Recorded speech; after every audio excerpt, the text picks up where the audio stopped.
Hate watch T1? Okay, enough of that, man. You can't hate watch T1 anymore. You guys got your, like, last year you did it all. No more. Did you talk about that situation at all? Yes. I think I'd still, to this day, my favorite Valorant documentary that's come out.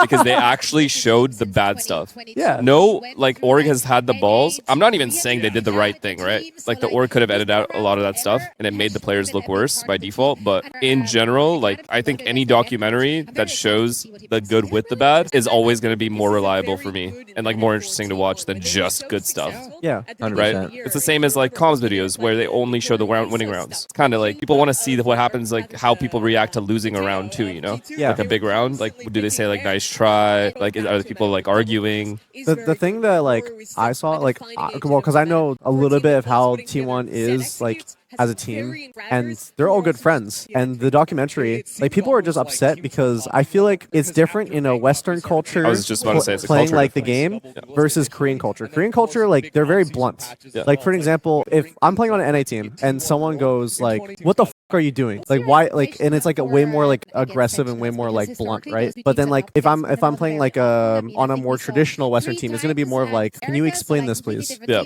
Like it's like a different way that their cultural differences. Yeah, they criticize just differently. Yeah, That's all it 100%. is. And I think because they're used to that, the players that are getting criticized are also just used to it. Yeah. So it's not as big of a deal to them as I think the public made it out to be in general. No, 100%. But yeah. Like, you can translate the language, but you can't translate the culture. Yeah, I think the only big issue that I found with their comms is the criticism they gave during a match, like while the match is going on. Oh yeah, no. That kind of felt a little too much to me.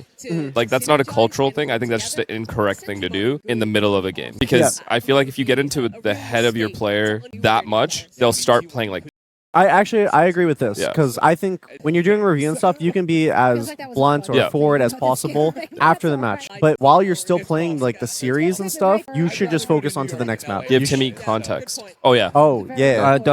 I'm really kind of gathering it. Yeah, so there's this player named Sylvan. He is the rookie of the roster. Okay. And essentially, the veterans of the team, so like the rest of them, maybe minus Meteor, were like extremely what you would think is like bashing him, kind of. Like It's seen as toxic. Yeah. Yeah. Just like but in general, they were just overly criticizing him, essentially. Yeah. And there were certain moments in game that they criticized him where I felt like it wasn't Sylvan's fault at all, like from like objective point of view, but he was blamed for it anyway. But more of the backlash came from how they treated him in the review room.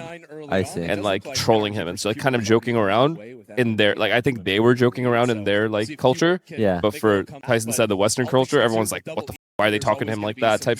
Yeah. So and and it was bad because it was taken so badly because he's a rookie, whereas the rest of them are veterans. No, I get it. I do agree that And also this includes the coach, so it made it worse. It's I not like see. anyone was like defending the kid either. The coaches were also like literally 1v9. yeah. Okay. Yeah, I don't know. I feel like I do agree with like outside like in like the scrimming like meeting room where you like VOD review. I think everything being said is like kind of whatever. You know, what I mean? Like it's like everyone's just trying to get better. You're gonna say certain things, just like how I don't think that's big of a deal.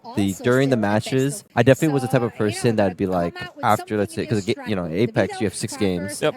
After each game, you're kind of talking about the game, being like, oh, like you did this wrong, like you get fix that and stuff like that. And sometimes some person's just messing up over and over and over. Yep. And you don't want to be too hard on them because then they start, They just kind of curl up. Yeah, exactly, right. And then they play their play style kind of mimics that. Yeah. I definitely was the type of player that wanted that though.